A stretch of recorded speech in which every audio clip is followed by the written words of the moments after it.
নমস্কার বন্ধুরা, আপনারা শুনছেন আমার জীবনের এক গোপন অধ্যায়ের গল্প। নাম আমার সুমনা, বয়স তখন ২৫-এর কোঠায়। জীবনের এমন কিছু মুহূর্ত থাকে যা আমরা চাইলেও ভুলতে পারি না, আবার কাউকে বলতেও পারি না। আজকের গল্পটা সেই না বলা অনুভূতির, একটা সাধারণ কান্না আর একটা জড়িয়ে ধরা যে কিভাবে দুটো মানুষের জগৎ উল্টে দিতে পারে, সেটাই আজ আপনাদের শোনাব। গল্পটা শুরুর আগে অনুরোধ করব, যারা এখনও আমাদের চ্যানেলটি সাবস্ক্রাইব করেননি, প্লিজ সাবস্ক্রাইব করে বেল আইকনটি প্রেস করে দিন, কারণ এই গল্পটি হয়তো আপনার জীবনের কোনো গোপন ইচ্ছার সাথে মিলে যেতে পারে। চলুন শুরু করা যাক। আমি সুমনা, একটা সাধারণ মধ্যবিত্ত পরিবারের মেয়ে। আমার বিয়ে হয়েছে বছর ৩ হল। স্বামী প্রবাসে থাকে। নিঃসঙ্গতা আর একঘেয়েমি যখন আমাকে গ্রাস করছিল, ঠিক তখনই গ্রীষ্মের ছুটিতে বাবার বাড়ি বেড়াতে গিয়েছিলাম। বাড়িতে তখন আত্মীয় স্বজনের ভিড়। সেখানেই অনেকদিন পর দেখা হলো আমার ফুফাতো ভাই আবিরের সাথে। আবির আমার চেয়ে বয়সে ২ বছরের ছোট, কিন্তু লম্বায় আর স্বাস্থ্যে ও এখন বেশ সুঠাম।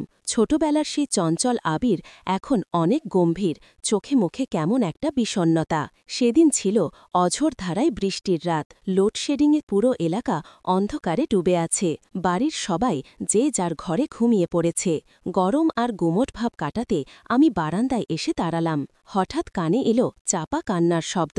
শব্দটা আসছিল ছাদের সিঁড়ির দিক থেকে। কৌতূহলবশত আমি পা টিপে টিপে সিঁড়ির দিকে এগোলাম। টর্চের হালকা আলোয় দেখলাম আবির সিঁড়িতে বসে ২ হাঁটুতে মুখ গুজে কাঁদছে। ওর শরীরটা কাঁপছে। আমি অবাক হলাম, আবির, যে কিনা সবার সামনে এত শক্ত থাকে, সে এভাবে কাঁদছে। আমি ধীর পায়ে ওর পাশে গিয়ে দাঁড়ালাম। ও টের পেল না। আমি আলতো করে ওর কাঁধে হাত রাখলাম। আবির, কি হয়েছে রে? আমার স্পর্শে ও চমকে উঠল। ভেজা চোখ তুলে আমার দিকে তাকাল। সেই দৃষ্টিতে কি ছিল জানি না, কিন্তু আমার বুকের ভেতরটা ধক করে উঠল। ওর চোখ দুটো লাল, অসহায়তায় ভরা। ও কিছু বলল না, শুধু ছলছল চোখে তাকিয়ে রইল।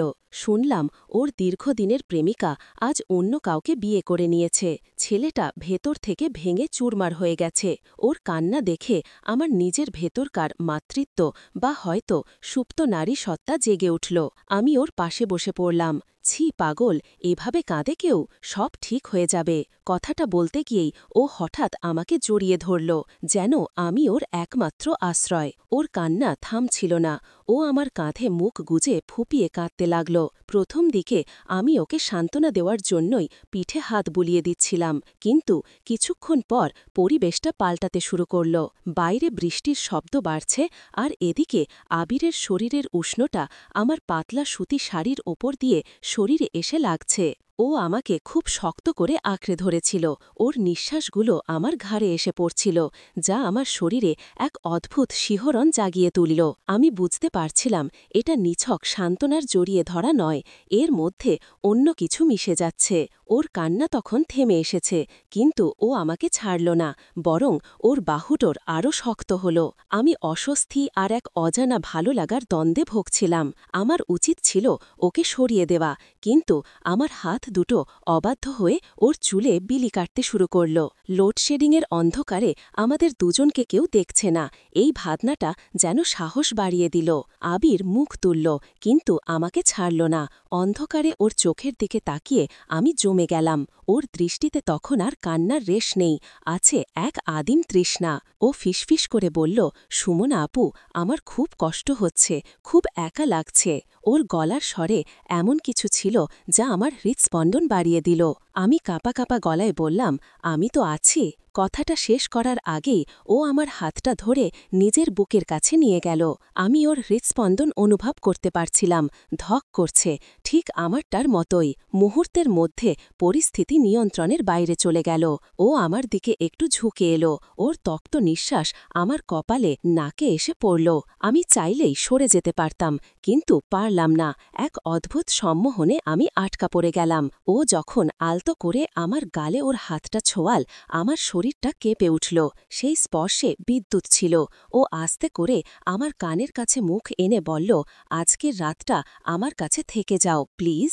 ওর অনুরোধটা অন্যায়, সামাজিকভাবে নিষিদ্ধ, কিন্তু সেই মুহূর্তে আমার মনে হল আমরা দুজন এই পৃথিবীর সব নিয়মকানুনের ঊর্ধ্বে।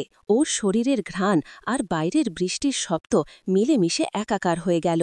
আমি কোনো উত্তর দিতে পারলাম না, শুধু নীরব সম্মতি জানালাম। সেই রাতে বারান্দার ওই আবছা অন্ধকারে আমাদের মধ্যে কোনো কথা হলো না, শুধু নিঃশ্বাসের শব্দ আর স্পর্শের ভাষায় এক নতুন গোপন অধ্যায় রচিত হল, যা ছিল ভুলের কিন্তু অনুভূতির দিক থেকে ছিল তীব্র। সেই রাতটা ছিল আমাদের দুজনের জীবনের এক টার্নিং পয়েন্ট। সকালে যখন ঘুম ভাঙল তখনও বৃষ্টি হচ্ছিল, কিন্তু আমাদের দুজনের মাঝখানের দেওয়ালটা ততক্ষণে পুরোপুরি ভেঙে গেছে। আমরা কেউ কারোর দিকে তাকাতে পারছিলাম না, ঠিকই, কিন্তু জানি এই সম্পর্ক আর সাধারণ ভাই বোনের সম্পর্ক নেই। এটা এখন এক গোপন অসুখ, যা আমাদের কুরে কুরে খাবে, আবার বাঁচিয়েও রাখবে।